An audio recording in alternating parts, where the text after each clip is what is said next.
All right, Legge's thoughts as Georgia's season concludes 23-10 loss to Notre Dame.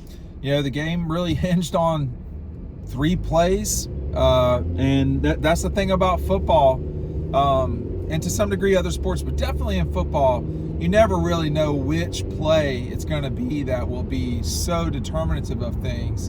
And for Georgia, it was the 3 plays: the fumble by Etienne in the red zone, red area.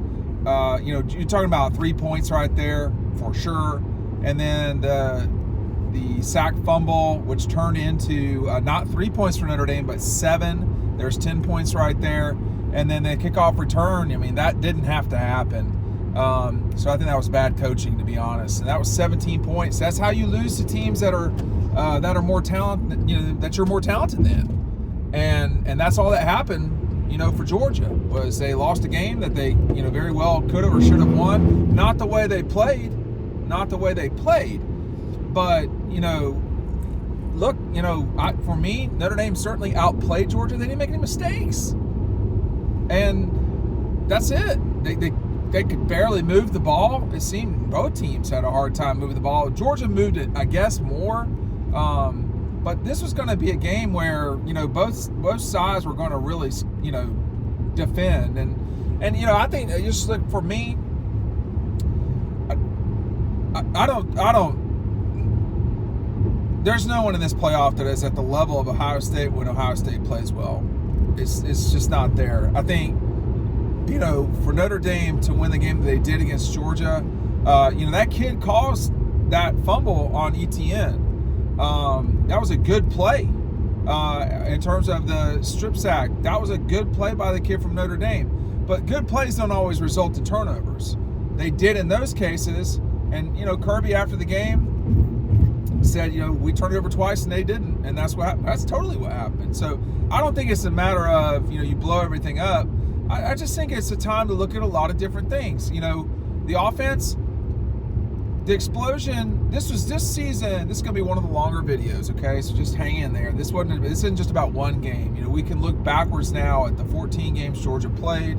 It was an exhausting season for me. Still returning back from New Orleans right now. That's why we've kind of been slow getting stuff up. But that's me. That's not the team. The team has to go practice and play the game, I'm not just sitting in a press box, but I'm not playing the game either. So there's that. It's an exhausting season for a lot of different reasons. But I think in totality, there's really I cannot recall I cannot recall excuse me, a time where Georgia's defense has just been like, well, yeah, they got problems. It's not really happened during a season at Georgia under Kirby. 16 was not, unreal, but they were pretty good defense, and then 20 was okay. Then 21 and 22 were elite. 23 and 24 were not 21 and 2, but they were good. But this offense in particular was stagnant. It was very much 2019 with a better quarterback. And when you think about the injury to Carson Beck, what did that mean? Was Gunner able to identify things easily? He had never really been in crowd like that before. I mean, he played before, and it was a mixed crowd, but it was a heavy Georgia crowd in Atlanta. And it was a heavy Georgia crowd in New Orleans too, more than Notre Dame to be sure, but not as lopsided as in Atlanta. So what was it like for him starting in a new environment against a very good defense? Notre Dame's offense, look, I'm just gonna say it. Their offense is not good. It doesn't suck. They're just not good. There's not a lot of fear there. They don't have a lot of big players. I mean, people who make big scary plays. They don't have what Georgia had in 22. They don't have what Ohio State has this year. Just don't have scary players. I'm trying to think. They scored 23 points. 1 touchdown was off of the strip sack, so that was right there. I don't recall, and I could be wrong about it, I do not recall Notre Dame driving down the field and scoring a touchdown. So I could be wrong about that, but I don't remember that specifically. No, they said they had 2 touchdowns, 14 points. I'm going to go off the top of my head here. 2 touchdowns, 14 points off of, one was a non-offensive touchdown. The other one was, the strip sack right there at 10-yard, and then I think they kicked 3 field goals. So if I'm wrong, so be it. But I think I would have to be correct in this case, doing the math in my head as a public school student. But they don't scare you. That was why the turnovers mattered so much. That's why they should be given credit for those plays in particular. And Georgia's allowed to get turnovers too, and they didn't. So I think it was just a very conservative game plan. Marcus Freeman knew what he had. He wasn't trying to beat himself. They didn't. But I think in my criticism, I guess you could say, of Notre Dame moving forward is, maybe not against Penn State, but if they were to beat Penn State, playing Ohio State for sure, I think Notre Dame can beat Texas. Playing Notre Dame playing Ohio State for sure, they're going to have to get some explosion. The winner of this game, it's not the offenses that we saw. That ain't going to work moving forward. Notre Dame or Georgia. But I covered Georgia, so let me talk about Georgia. For the Dawgs, Mecole Hardman's not out there. Georgia's not out there. Lad's not out there. Jermaine Burton, A.D. Mitchell, Brock Bowers, all those explosive playmakers. Dylan Bell could have been that. I love Dylan Bell. He's regressed. I don't know what's going on there. Arian Smith, it just never materialized into consistent, explosive playmaking. It happened, but it was not consistent playmaking. Etienne, I don't know if he will come back. I don't know. I don't think that should be out of the question for him. He, to me, is an explosive playmaker, but not if you don't have running lanes. Not if you don't have the capability to really run in an explosive way. What I thought he would be, I was wrong about that. And I was wrong about Georgia's defensive line. Georgia's defensive line played really well. I was not wrong about the doubt that I had about Gunner Stockton leading Georgia to a national championship. It was just asking too much. It was just asking too much. And there's just too many fairy tales being told by people who just, quote, want Georgia to win. You got to live in reality a little bit, man. I mean, that was asking a lot. And I don't think it was asking too much to beat Notre Dame. I don't think it was necessarily asking too much to beat Notre Dame and Penn State. I think it was asking too much to win 3 games in a row. And then secondly, play 3 games in a row of really playing well. Like, that didn't happen this season, I don't think at all, the whole year. I'm trying to think off the top of my head. I mean, you can't say the Texas game in Austin that Georgia played well. Georgia's defense played well. They have not had a game where the offense and defense played well. Part of that is that, and I'll get to the SEC bashing in a minute, because if you're doing that, you're an idiot. You don't know what you're talking about. You can jump all over the SEC's grade, but Georgia's playing defenses. Ole Miss got pretty good defense. Kentucky certainly does too, but Georgia played Texas twice. That's a really good defense there. Played Notre Dame, good defense. Clemson's supposed to be a good defense. A good defense to me. So when you are regressing on offense, you'll see it in this league. This is not the Big Ten, where you've got a really good team in Ohio State, and then you've got, some other teams. I mean, I don't really know how else to put it. All due respect to Penn State, they have not played a single person of consequence this season and walked away with a win. But they are where they're at, and I can't hate that. I mean, it's the way it's been drawn up. It would have been a great draw for Georgia to get Penn State. Now Notre Dame gets them, and Notre Dame beat Georgia. That's what it is. But, I mean, we got to work on this system. But to me, for Georgia, when you look at, could they play 3 quality games in a row? I mean, honestly, it may be that Oregon was the only team that did that in college football this season, played 3 quality games in a row. Texas, maybe, to some degree. I got to say, Texas didn't have a really rough road. But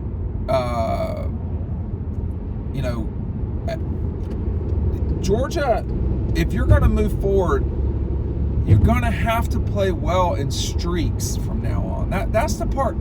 Everybody's trying to figure out how, that Georgia's lost, now how they hate college football and all that. That's bullshit, man. You still love it. And, you're just finding a way to get angry about NIL or something like that. I mean, Georgia, it's up to Kirby Smart. It's Kirby Smart's job to figure out what the future is and get there before anybody else. This guy is not an idiot at all. He is smart, like literally and figuratively.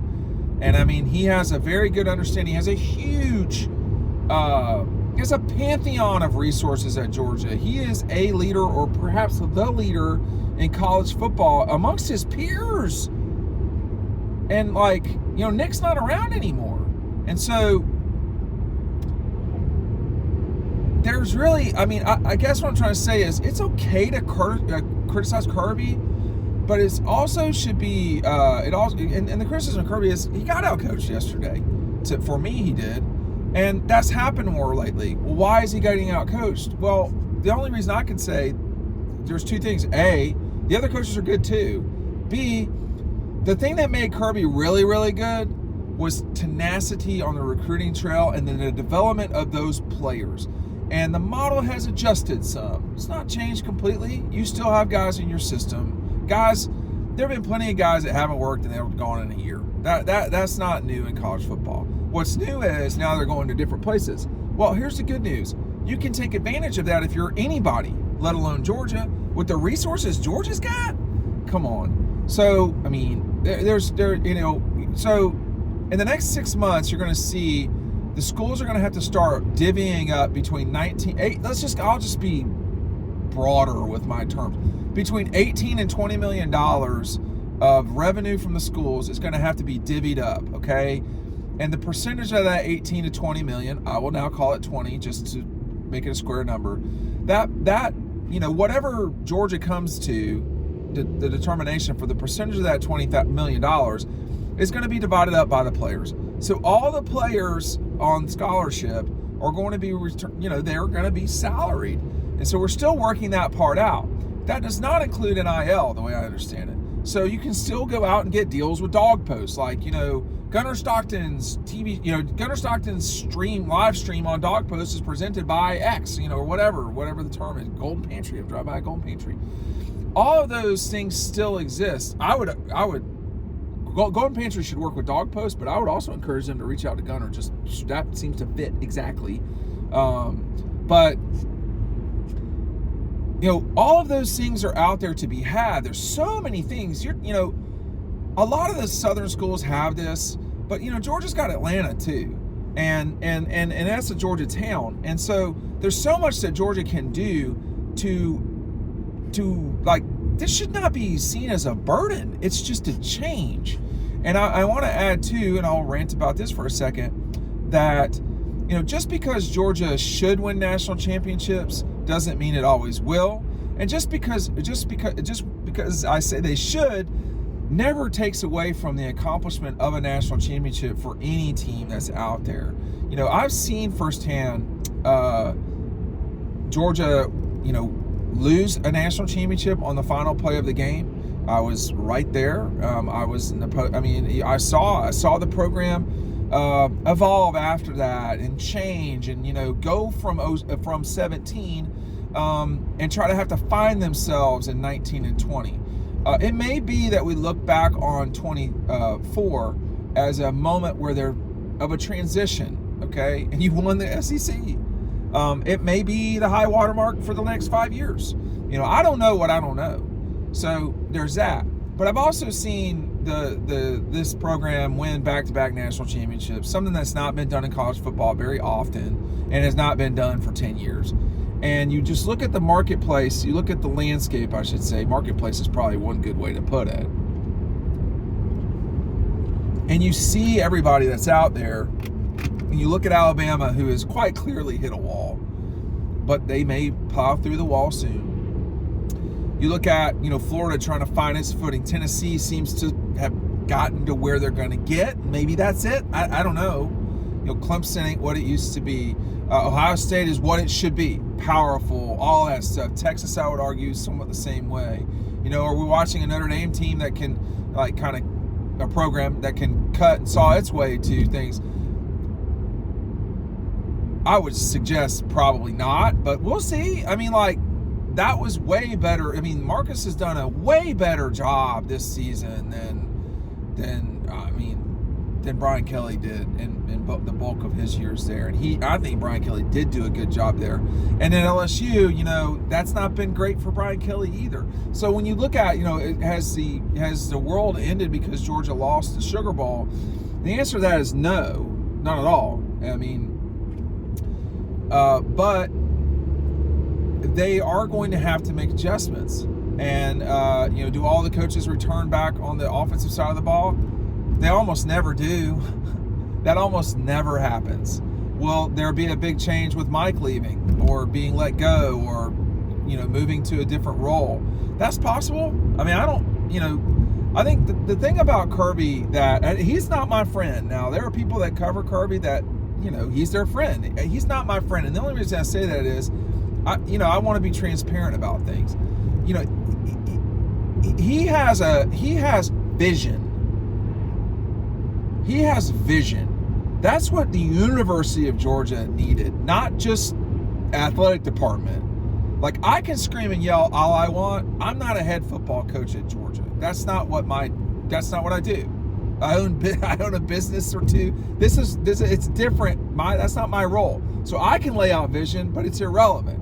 When someone comes in that can execute that and can point that, I mean, you know, it doesn't matter how many times I say that Georgia basketball should be elite, because they haven't been, and they've chosen that for 2.5 decades. It doesn't matter how many times I say Georgia football should win the national championship, because I don't matter. But when Kirby comes in and he's a visionary, say, hey, all right, I'll do it your way the first year, but after that, we're balling out. Like, I'm going to change things as we go. Georgia needed that and had to have that, and I don't think that Kirby is going to say, oh no, we're good. Nothing's, you know. Why do you think they went out and got, you know, Rah-Rah and Kobe Young and all these, you know, and Jurasic and all these guys that were supposed to help them in the pass game? Obviously, Rah-Rah was not, he was here a season ago, but you get my point. You know, this offense was supposed to look a particular way, and it did. But they weren't balanced with it. That was the challenge, was the offensive line wasn't doing what was expected. They were not dominant at all. And that alone right there was, I would say, of Georgia's problems, the problem was the offensive line more than any one thing. And I just didn't think that would be the case. I mean, they were never in sync on the offensive line this season due to injuries or ETN being hurt or, you know, whatever. And you know, Carson was being asked to do a lot. And I'm going to talk about Gunner in a minute here too, but very rarely can you ask a quarterback, no matter who they are, to do it. Like, just like, go do your thing. That's hard to pull off as an offense. I mean, you need to be able to turn around and hand the ball off. Georgia couldn't do that. They didn't do that against Notre Dame hardly. I mean, it was not effective enough. So I think you have to look at the offensive line. How does that get better? How can you grow there? I mean, Green was being, you know, with Green hurt too much. It's just way too many injuries during this season for Georgia on the offensive line. Injuries, generally speaking, sure, but injuries on that at that specific spot was very problematic for them. Okay, and then you go from there. You assess, where are we strongest? Where are we weakest? What do we need in facilities? I can't imagine it's anything, but let's just say you look at that. What coaches do we need? What do we not have that we need? Okay, if we have everything we need, which is never true, but let's say we have everything we need. I'm talking in the third person here. I mean, the whatever person. I'm just saying, is, you know, if I were talking about Tennessee, I'd be saying, what do we need up here right now to, you know, get this done? Kirby's got to look around and ask, what do I need? What do we need right now? And how do I procure those things? And then go do that thing. And he never has had a problem with that, y'all. He has never had a problem with that. Remember, in 2020, this guy pulled in 2 high-level, certainly one of them was, in JT Daniels, high-level quarterbacks, and one of them in the middle of a pandemic, to compete and eventually start one of them in the 2020 season. I mean, like, there's no shortage of things, but it should be noted that what he was so good at, which is personal relationships with players, that has been undercut to some degree because of the way that recruiting has changed because of the portal. Okay, NIL, it's the combination of everything, but you gotta adapt, or you're gonna be writing stories on typewriters and going to games and on horses. So that's just not, I don't feel sorry for Kirby. This is his job. It's what he has chosen to do. And, I don't feel sorry for Glenn or Mike or everybody that's in silver britches and has headsets on. They've chosen this, and they are at the premier institution, period. And so it's not for lack of resources from people watching this video. It's not for lack of resources from the university. It's no longer for a lack of imagination. It was a problem for a while. That's not the problem anymore. Georgia has elevated academically and athletically, certainly on the football field. And, that's a good thing. And the goal should still every season be to win the national championship. Under Kirby Smart, there have been no limitations. And for the record, it's not this season. To categorize it as a failure, looking back on it, it would be completely foolish and without any nuance at all. Did they win the national championship? I think we know the answer to that. Was it a successful season? I mean, I don't see how it wasn't. Was it a frustrating season? For sure. I'll get back to that in a second. On the Gunner Stockton front, I wrote about this in Final Feelings. If you're not a member of Dawg Post, it's too bad, but make sure you're a member on our newsletter, which the link is right down below. You can see all the stories we're writing at all times. If you choose to become a member, that's awesome. And y'all, you really should. It's a great community. It's awesome. A lot of content you just can't get anywhere else because we don't write anywhere else. So here's the thing about the Gunner Stockton thing. Gunner,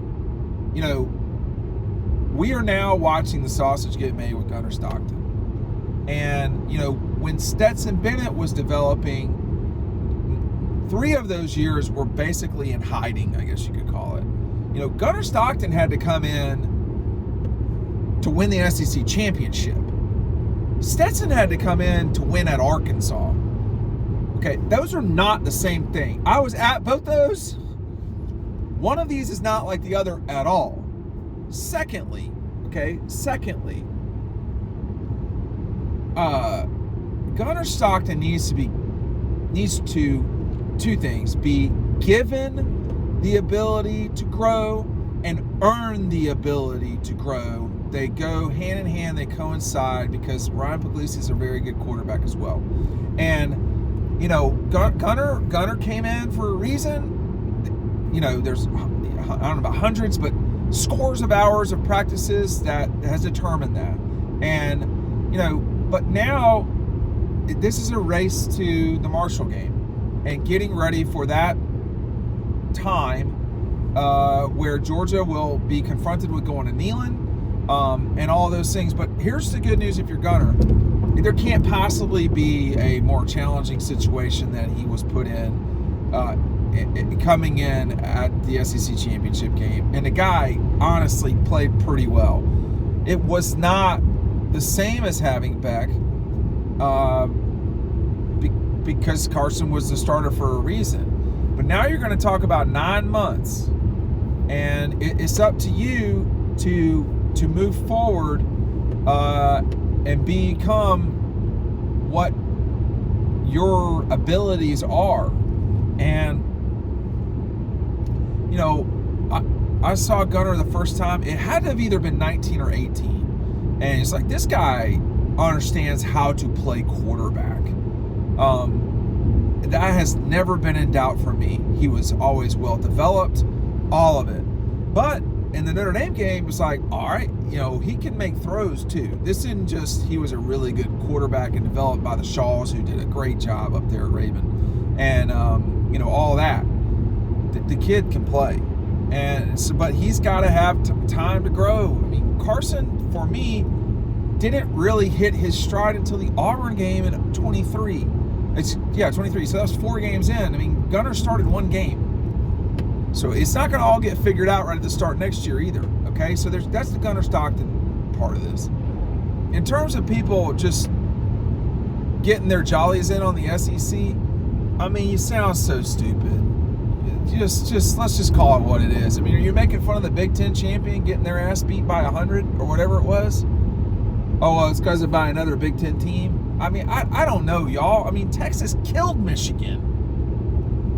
Killed them. So are we going to play this game where we just do a, circular fire squad until the end? The league is the best league. It's not close. It's not close. It's not as good as it's been. And Georgia ain't as good as they've been either, as we've been discussing for months now. So Alabama's down. Georgia's down. I guess Texas is where they were last year. LSU is, but they're still beating the also-rans from the other leagues. I mean, Ole Miss is a good team. Carolina, whatever. But, this is always, as we get closer to 2030, you're going to see the Big Ten and the SEC clash more and more and more. The difference to me is that the SEC has more bullets in the chamber. For every, in the Big Ten right now, you've got, for me, it's these schools, and it's probably just these schools. It's Ohio State, Michigan, Penn State, Oregon. After that, I can't respect Indiana. That was not great. And then, I don't really know where else to go with it. I mean, who else?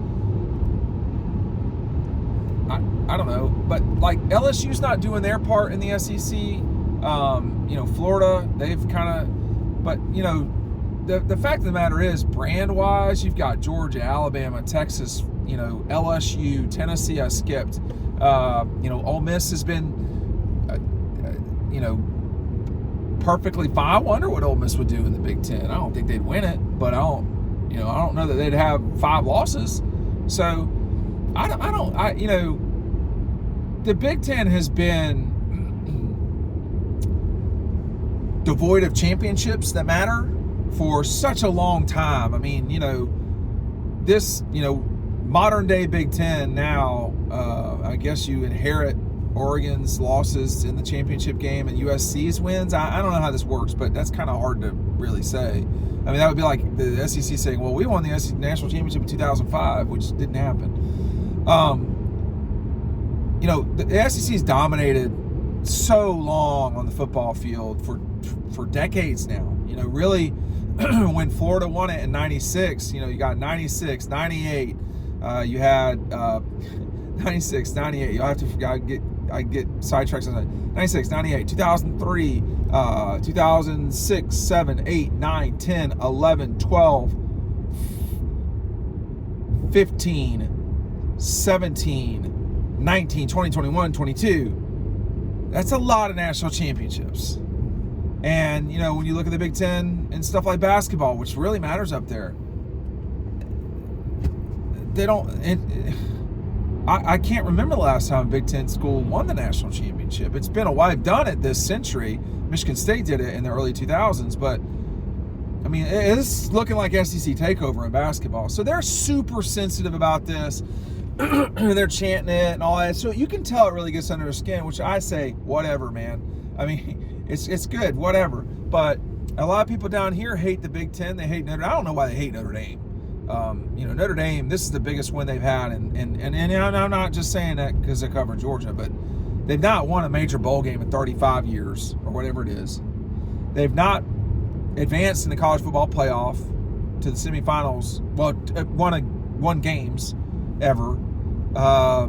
This was the most consequential win for Notre Dame, and that it came against the program that's won 2 of the last 3 national championships, the program of the decade so far in college football. It was a huge win for Notre Dame, and I think it's what it is. But I don't think that means the SEC. I mean, you'd think the SEC has a losing record in the bowls, which I'm not aware that that's the case at all. So I think the bigger schools got to play better. Georgia losing Notre Dame, that's not a good loss, man. I mean, like, the loss to Alabama earlier in the season, you know, the loss to Ole Miss, I thought wasn't a great loss. They just got beat. This was not that. They coughed it up, and you know, it was a frustrating loss for them. And the offensive line just did not get it done. I mean, it's that simple. It's that simple, because if the offensive line gets the job done, you're talking about, you know, more points for Georgia and fewer for Notre Dame. And you know, that's a very different conversation at the end of games, 7-minute mark, and all that stuff. I thought that, you know, people talk about the refereeing. I mean, for me, they did not do an unreal job. I'm not sure about the running into the kicker stuff. There were some pass interferences on both sides of the ball that were odd, but I don't think it's substantial. I mean, I can't imagine that that's mattered in any substantive way with the outcome of the game. The team that won the game should have won the game, and they certainly did. But I think moving forward for Georgia, you know, you've got to make some decisions, and there will be kids that have to make their decisions too. You know, I don't know what the future holds for anybody on that roster at Georgia, perhaps with the exception of Gunner Stockton. I mean, that's the one person that you should sort of pencil in for being back in 2023. And, you know, in talking to him in New Orleans before the game, and listen, again, full disclosure, my relatives are from Towns County. I drive past Gunner's house, clearly, because there's not that many golf courses in Raven County. So I know where he's talking about when he says the cows get out. And, you know, I know that area well, and it is inundated with Georgia people. There are not any other, I mean, Clemson is like 40 minutes away. You don't see Clemson stuff anywhere in Raven County or Towns County or Union County or White County. I mean, there's just not there. So he is going to hear about his opportunity for the next 9 months. Athens, I mean, everybody's a Georgia fan. But he just needs to do like he's been doing these last few years. I mean, he knows what it's like now to be the starting quarterback at Georgia, and he knows it's not easy. It never is. But right now, he's a bit of a folk hero. But he's got, you know, the job is not even close to being complete at Georgia. And we almost certainly will see a few changes in the future. It always happens. I'm not expecting this year to be any different. But I think we'll be talking a lot about Gunner Stockton and where it goes from here. But I think this was a good season for Georgia. It was not a great season for Georgia. And we will see if it's a great season for Notre Dame, Penn State, Texas, or Ohio State. If I'm guessing, it will be a great season for Ohio State. But again, for the Dogs, you've got to get hot at the end of the season. And the best way to get hot for 3 games at the end of the season is to get hot for 3 games during the season. And that just never happened. Thanks for sticking with me during this video. We'll see you on the next one.